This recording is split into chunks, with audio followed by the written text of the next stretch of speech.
Yeah, pass point. Ang bodoh aro bodoh nazagan de. Pagis para mahana. Wait, lagi nang dosi lo ne. Mako som ang lirlanggan kasi ni bodoh hari muko di hunna phone ni no daw. Yeah, ang struggle ni rodaw. Kedan be muka ni revolution hip hop. Ay, unity nagi dang kasi betap. Ay, go saya han bay nang rap game hop. Ay, ang han bay tabi nang mini na lab. Ay, zeng cutting dang kamsi ko bekarna niga. Ang joji dang boy ko bekemana. Kemana. Nay ang de pipe sepada bagis pra. Homisa. Ang tatu ate asim taibla. Yeah.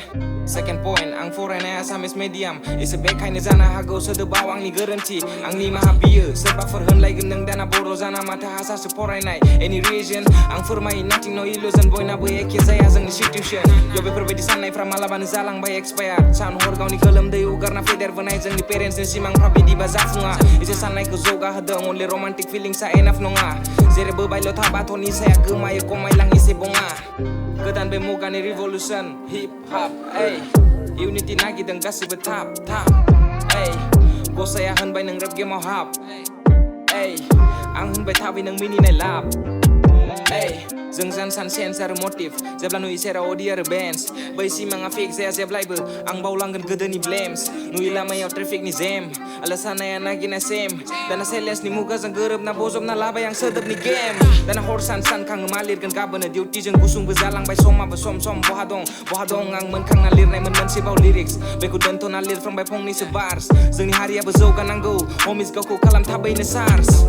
Yeah, zeng karting dekam si ko bekarna niga. Ang zoji deng boy ko bekemana. Nay ang de bay pupa de bagis fra. Homisa. Ang tatu ate asin taibla. Yeah. Third point na minamoni o komor lora. Kobo bisaru hokolor mazote ekotana. Tati pamami obigota. Tinezi bono dudi ponaru kazen ditokor likizam zimane natakok duli konaru zimane nukunu belegor protarona ama hopun burazi zen botahoy edina hibu amare kakoloy ami hat dukon kaboti nataku boyatu no hoyto upoti zaboloy homoti kom life tu bonaboloy resuru already nizo bhori to tio tu hoboloy lagi bonobo projon motu gaduri loboloy. Peace out.